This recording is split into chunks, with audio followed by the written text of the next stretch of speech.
కరీంనగర్, ఆదిలాబాద్, నిజామాబాద్, మెదక్ ఉపాధ్యాయ అధ్యాపక ఆచార్య లోకానికి మరియు గ్రాడ్యుయేట్స్కు నా యొక్క విన్నపం.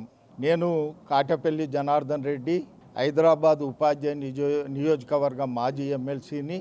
ఈనాడు పేరుకపోయిన సమస్యలు పరిష్కారం కావాలంటే ప్రశ్నించే ఏకైక గొంతు బీజేపీ అభ్యర్థులదే.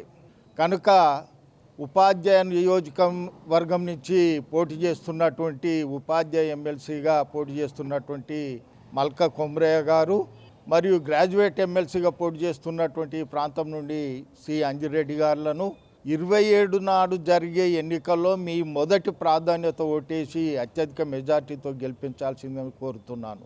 ఈరోజు ఉపాధ్యాయ అధ్యాపకులకు అందరికీ తెలుసు.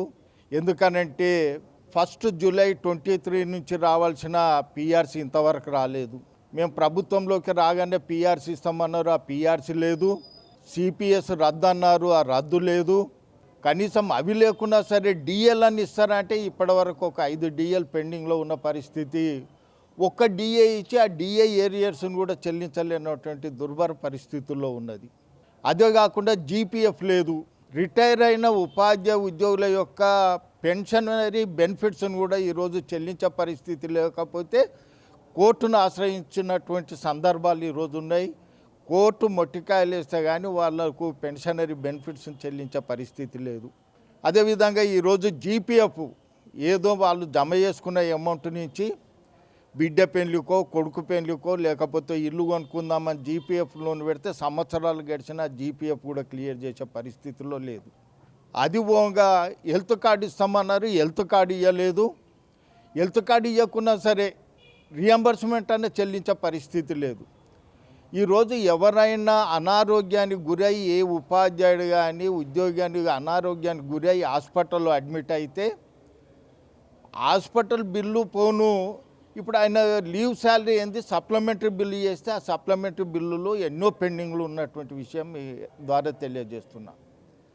ఈ సమస్యలన్నీ పరిష్కారం కావాలంటే ఈరోజు ప్రశ్నించే ఏకైక వ్యక్తులు ఎవరా అంటే బీజేపీ అభ్యర్థులు మాత్రమే. ఎందుకనంటే ఈరోజు ప్రశ్నించే గొంతు అని గతంలో చెప్పుకున్న వాళ్ళు ప్రశ్నించుడు పక్కకు పెట్టి పక్కన చేరిర్రు. ఇక ఇంకొక అభ్యర్థి ఏమో ఈరోజు అదే కండువ కప్పుకొని పెద్ద నాయకులు ఆ కండువ కప్పుకొని ఆ కండువ కింద ప్రచారం చేస్తున్నటువంటి సందర్భాలు.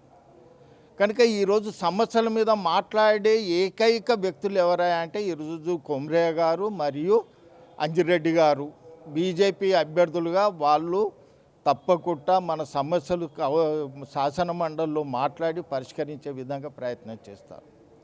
కనుక మీ అందరినీ ఒక్కొక్క అప్పీల్ చేస్తున్నా, ఈ అభ్యర్థులను గెలిపించాల్సిందిగా మీ అందరికీ మొదటి ప్రాధాన్యతోటేసి గెలిపించాల్సిందిగా మీ అందరినీ అభ్యర్థిస్తూ తప్పకుండా మీ సమస్యలు వారి సమస్యలుగా భావించి శాసన మండలిలో ఇటు ఉపాధ్యాయ అధ్యాపక ఆచార్య లోకం సమస్యలు కానీ గ్రాడ్యుయేట్ వాళ్ళ సమస్యలు కానీ తప్పకుండా తీర్చే విధంగా వీళ్ళు కృషి చేస్తారని వారి తరఫున హామీ ఇస్తూ మీ యొక్క ఆశీస్సులు అందజేసి వచ్చే 27 నాడు ఎన్ని పనులున్నా వదిలిపెట్టి తప్పకుండా ఓటింగ్లో పార్టిసిపేట్ అయ్యి వారి పేరుకెదురుగా ఉపాధ్యాయ ఎమ్మెల్సీల్లో మల్క కొమ్రయ్య గారి పేరుకెదురుగా 1 అని మొదటి ప్రాధాన్యతోటేసి వారిని ఆశీర్వదించాల్సిందిగా కోరుతున్నా. అదేవిధంగా గ్రాడ్యుయేట్ వాళ్ళని కూడా కోరుతున్నా, అంజిరెడ్డి గారి పేరుకెదురుగా 1 అనేసి మొదటి ప్రాధాన్యతోటేసి వారిని ఆశీర్వదించి శాసన మండలిలో పంపాల్సిందిగా మీ అందరిని అభ్యర్థిస్తున్నా.